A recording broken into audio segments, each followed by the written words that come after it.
28 by 58. Further simplify कर लेना उसको.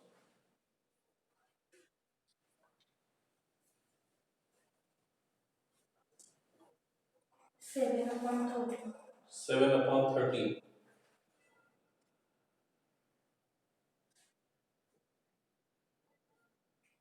7/13 ना. 14/29. हाँ 14/29. ओके इरेज करो.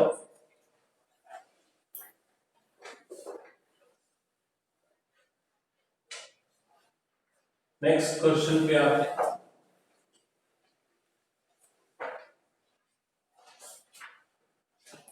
नेक्स्ट क्वेश्चन है क्वेश्चन नंबर 14. क्वेश्चन 14 पढ़ना. If each element of a second order determinant is either 0 or 1, what is the probability that the value of the determinant is positive? Assume that the individual entries of the determinant are chosen independently, each value being assumed with probability 1/2. अच्छा अब ये again थोड़ा सा tricky question है समझना. If each element of a second order determinant is either 0 or 1, तो एक second order determinant है 2/2. ठीक है. इसके सारे एलिमेंट या तो 0 है या तो 1 है. तो ये फर्स्ट प्लेस या तो 0 या फिर 1 दो ऑप्शन है.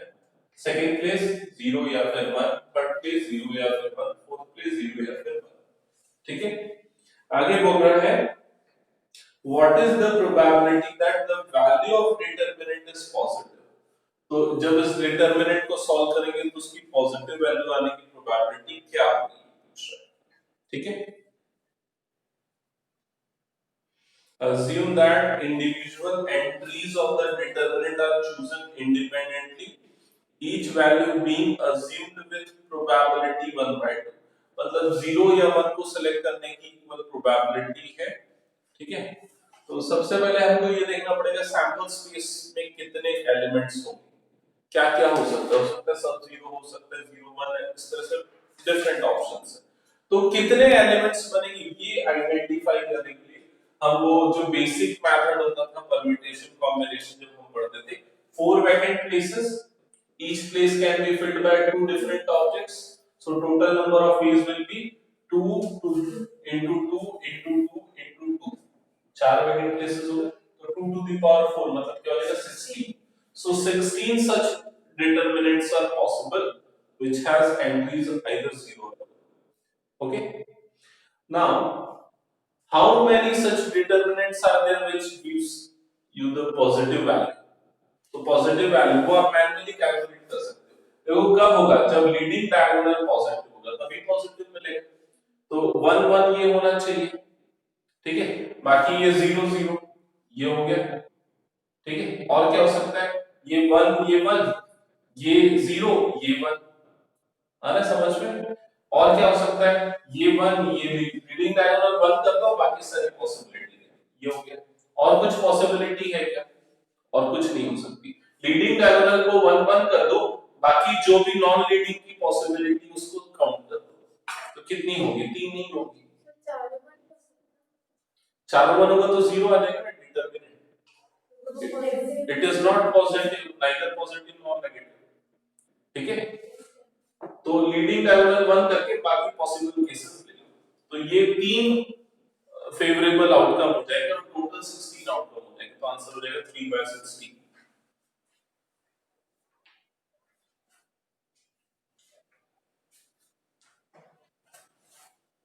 ये भी 1 मार्क के लायक ही क्वेश्चन है. इस टाइप के क्वेश्चन मेरे ख्याल से कभी आए मुझे ऐसा याद आ रहा है.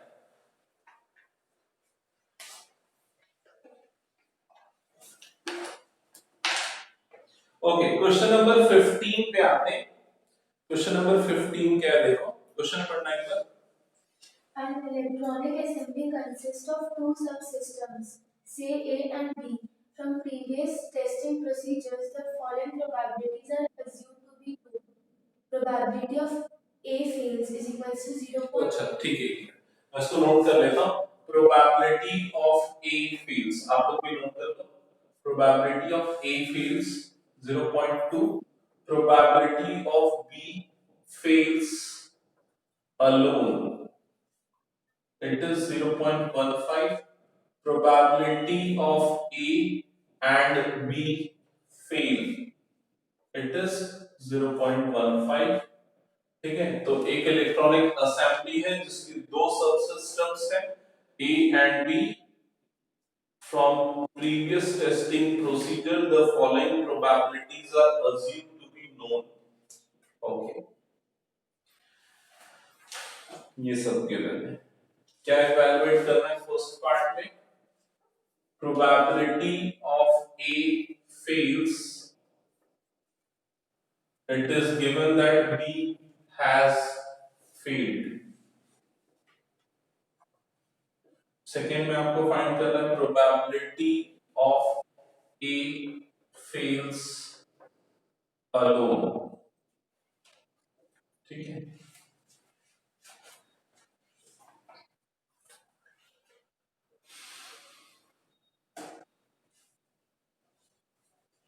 इसको ना थोड़ा सा ये कंफ्यूजिंग इसलिए हो जाता है क्योंकि फेल फेल वाला दे दिया ना तो वो कॉम्प्लीमेंट्री ए नॉट लेके वो सॉल्व करना थोड़ा सा डिफिकल्ट हो जाता है। तो एक काम करते हैं, मैं इसमें इवेंट्स को ना नाम दे देता हूँ, इवेंट ए फिर कंफ्यूजिंग हो जाएगा। इवेंट ई मैं देता हूँ ए फेल्स, ठीक है, इवेंट ई। इवेंट एफ दे देता हूँ बी फेल्स, ठीक है, ये हो गया। अब जो आपको गिवन है ना उसको फिर से मैं लिख देता हूँ। क्या गिवन है? प्रोबेबिलिटी ऑफ ई गिवन है, वो कितना है? 0.2, ठीक है। Probability of B fails alone, इसका मतलब क्या है कि बी फेल हुआ लेकिन ए फेल नहीं हुआ। इसका मतलब है प्रोबेबिलिटी ऑफ ई नहीं, probability of F but not E. आया समझ में? Probability of F but not ई।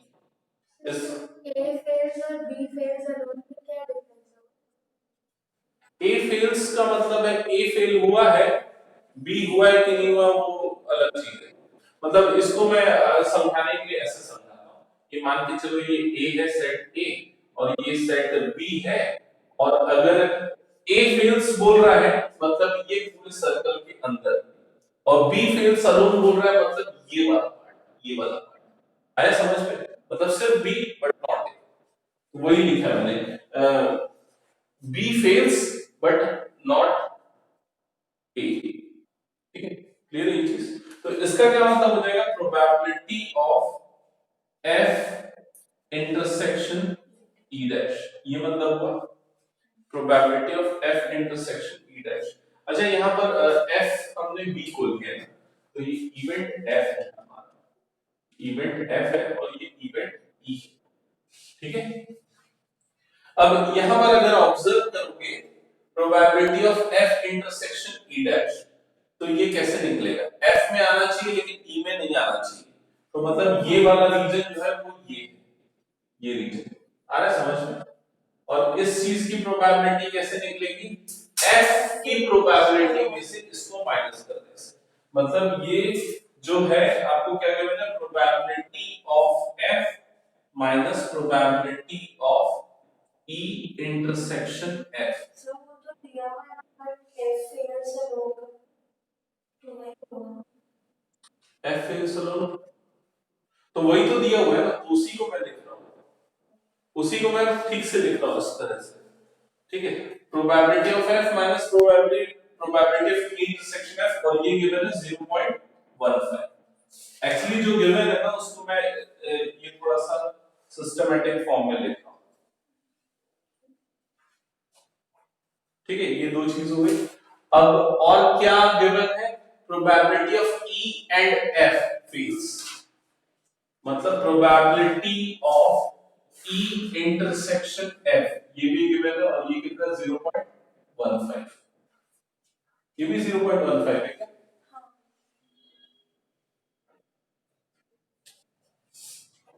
अच्छा हाँ ठीक है, ये भी, ये थर्ड वैल्यू आपको गिवन है, समझ में? तो जो क्वेश्चन में गिवन था ना उसी को मैंने थोड़ा ठीक से लिख दिया। अब क्या निकालना है वो देखते हैं। probability of A fails, it is given that B has failed. तो probability of A fails. A fails मतलब probability of event E. It is given that event F has already occurred. तो आपको ये निकालना है फर्स्ट पार्ट में. Clear है? ये कैसे निकलेगा बताओ? इसमें बेस थ्योरम लगेगा क्या? इसमें नहीं लग सकता बेस थ्योरम. इसमें क्या लगेगा? वो कंडीशनल प्रोबेबिलिटी का formula, probability of E intersection F upon probability of F, ये लगेगा. ठीक है? तो E इंटरसेक्शन F क्वेश्चन में गिवन है, प्रोबेबिलिटी ऑफ F क्वेश्चन में गिवन नहीं है, लेकिन आप यहां से निकाल सकते हो. ठीक है? ये वाली इक्वेशन और ये वाली इक्वेशन को यूज करके निकाल सकते हो. 0.3.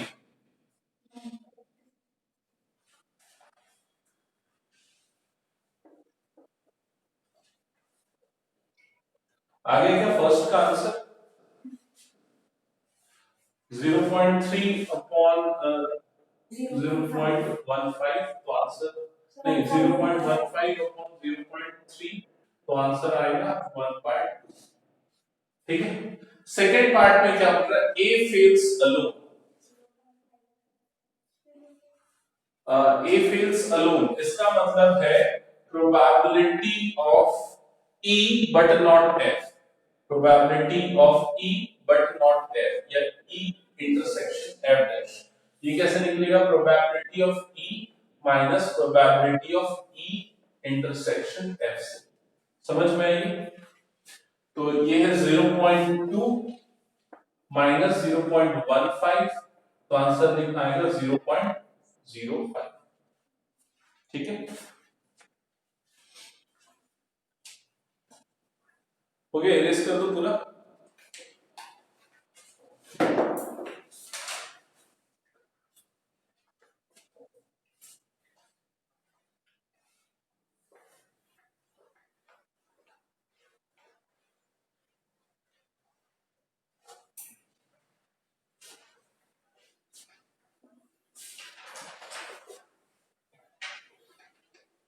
ओके, नेक्स्ट क्वेश्चन पे आते हैं. अब एमसीक्यूज है. फर्स्ट जो आपको गिवन है, अच्छा एक और बचा है 16, क्वेश्चन नंबर 16. क्वेश्चन पढ़ना. Bag 1 contains 3 red and 4 black balls, and bag 2 contains 4 red and 5 black balls. One ball is transferred from bag A to bag B, and then a ball is drawn. Bag 1 to bag 2. हां ठीक है. And then a ball is drawn from bag 2. The ball so drawn is found to be red in color. Find the probability that the transferred ball is black. Okay, तो situation समझो. Bag 1 में 3 red 4 black है, bag 2 में 4 red 5 black है. One ball is transferred from bag 1 to bag 2. तो एक ball यहां से यहां पे ट्रांसफर हो रही है, यहां से यहां पे ट्रांसफर हो रही है. ठीक है? कितनी? एक बॉल, वन बॉल. आगे क्या बोल रहा है? And then one ball is drawn from bag 2. इसके बाद यहां से one ball is drawn, one ball is drawn from bag 2.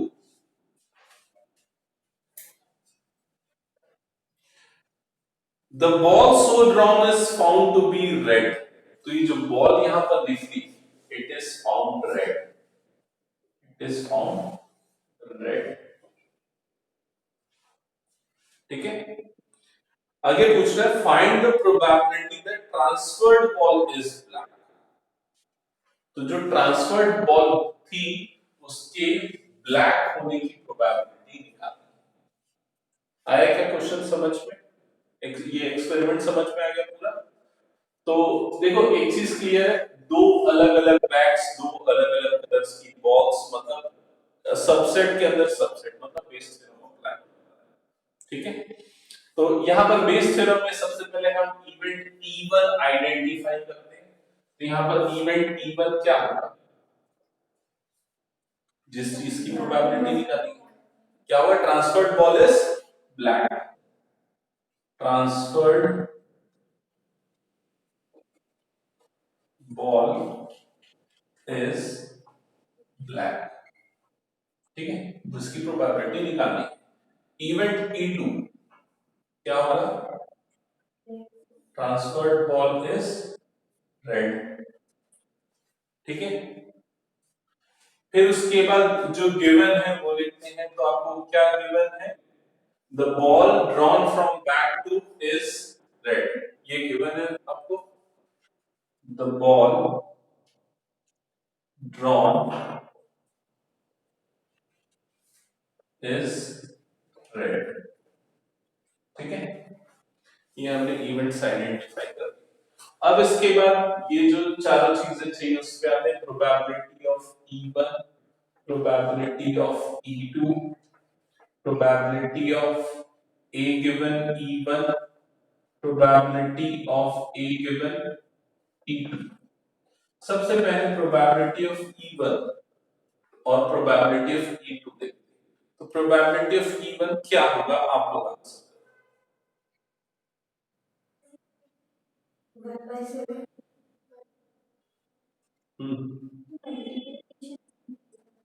आराम से सोचो, एकदम एकदम आराम से सोचो।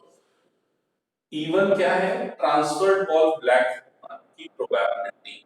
तो जब आप यहां से एक बॉल ट्रांसफर कर रहे हो, मतलब एक बॉल सेलेक्ट कर रहे हो और वो एक बॉल जो सेलेक्ट हो रही है उसके ब्लैक होने की प्रोबेबिलिटी क्या होगा? 4/7 है। क्लियर है ना? टोटल 7 बॉल है, एक बॉल सेलेक्ट करो उसके ब्लैक होने की प्रोबेबिलिटी क्या होगी? 4/7। That's it. सिमिलरली रेड होने की प्रोबेबिलिटी क्या हो जाएगी? 3/7।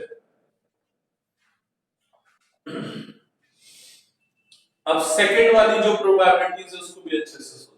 Probability of A given E1। E1 मतलब क्या है? E1 मतलब क्या है? क्या है E1 मतलब?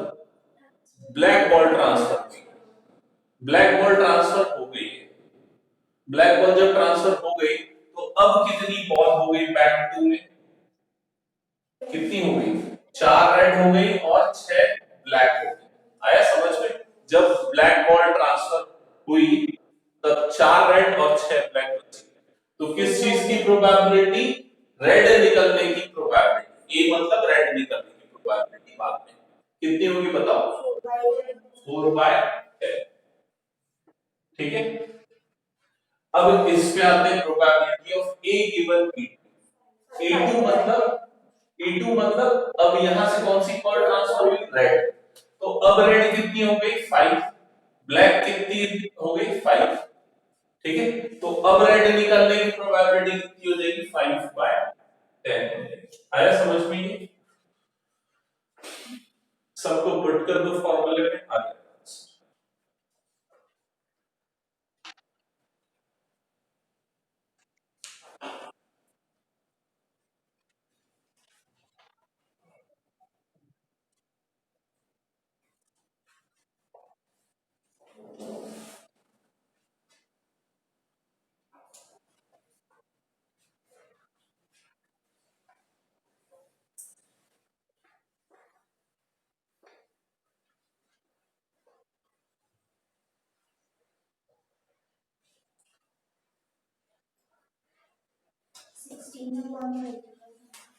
16/31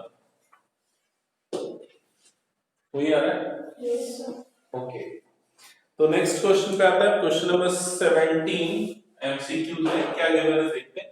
गिवन है if A and B are two events such that probability of A is not equals to 0 and probability of B given A is equals to 1, then which condition is true? चलो देखते हैं। पहले probability of B given है। Conditional probability क्या होता है? इसका formula probability of B intersection A upon probability of A, it is equals to 1। Cross multiply कर दो तो probability of B intersection A is equals to probability of A,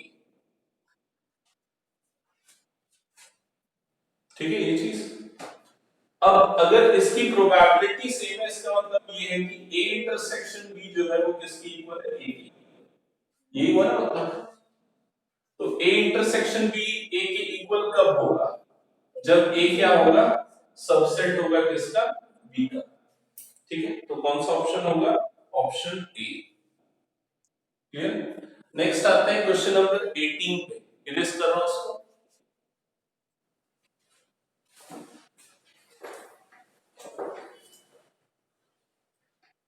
question 18 में given है probability of A given B is less than probability, नहीं ये क्या लिखा है, is greater than probability of A, which of the following is correct। तो again हम वही करते हैं, पहले कंडीशनल प्रोबेबिलिटी का फॉर्मूला लगा देते हैं। ये क्या हो जाएगा, probability of A intersection B, ये एक्सप्रेशन आ जाएगी। ठीक है,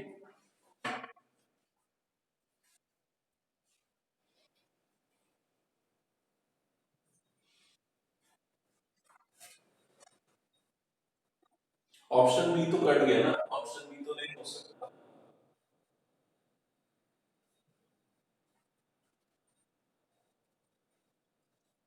हाँ ये एक ऑप्शन हो सकता है। देखो इधर अब क्या कर रहा हूं मैं, यहाँ इसको क्रॉस मल्टीप्लाई कर देता हूँ, इसको इधर भेज देता हूँ, इसको इधर भेज देता हूँ।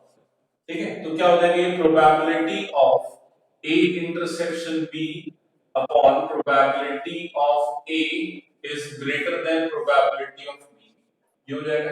समझ में आ गई।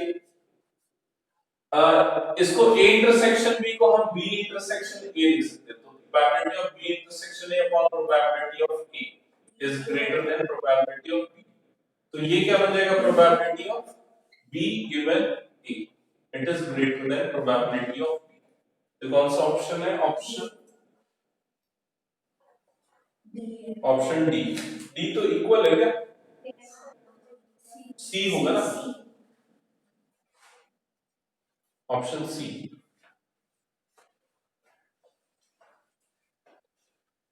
ठीक है, इरेज कर दो।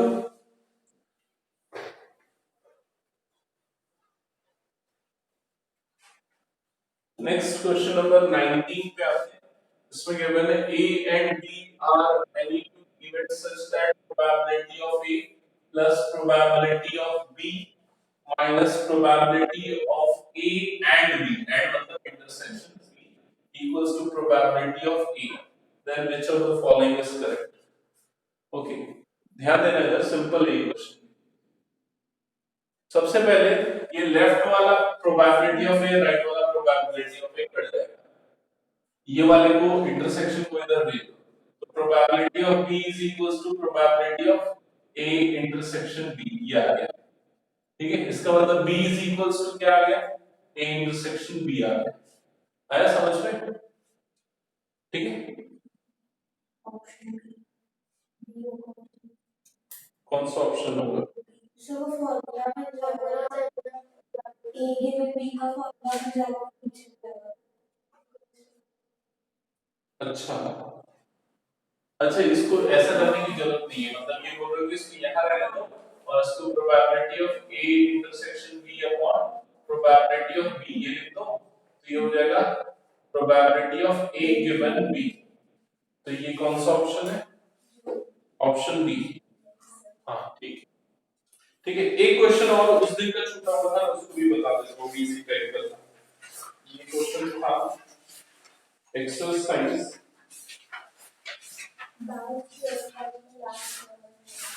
बेस क्रम का लास्ट क्वेश्चन। बता दो मुझे इसमें आगे पीछे है पेजेस पूरे क्या था, एक बार क्वेश्चन पढ़ना। If A and B are two events such that A is a subset of B and B probability of B is not equals to 0, then which of the following is correct? A is a subset of B, probability of B is not equals to 0, which of the following is correct। Option क्या क्या है, First, probability of A given B is equals to probability of B upon probability of A. Okay, second Probability of A given B is smaller than probability of A. Third Probability of A given B is greater than or equals to probability of A. And fourth is none of these. Okay.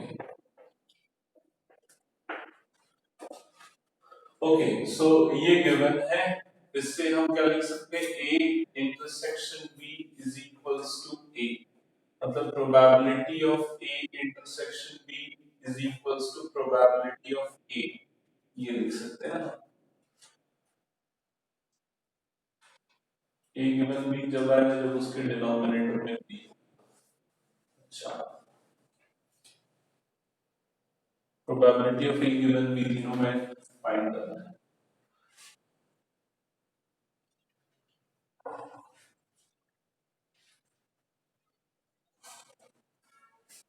probability of B is greater than or equals to probability of A, but it is less than or equals to 1.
Okay, इधर देखना कैसे बनेगा ये question.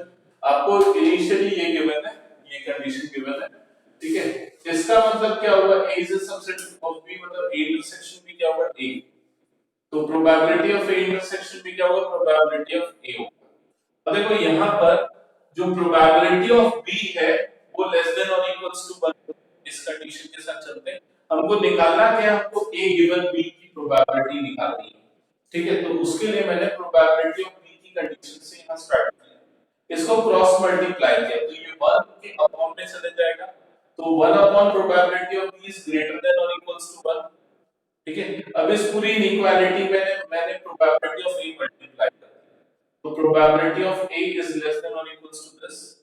अब यहां पर probability of A किसकी equal है, probability of A intersection B की इक्वल है, और probability of intersection B upon probability of B क्या हो जाएगा, प्रोबेबिलिटी ऑफ ए गिवन। तो probability of A given B is greater than और equals to probability of A. तो कौन सा ऑप्शन है, ऑप्शन सी, ठीक है। किसी भी इवेंट की प्रोबेबिलिटी हमेशा 1 से छोटी है उसके इक्वल होती है। Probability of any event is always greater than और equals to 0 and less than और इक्वल्स टू 1।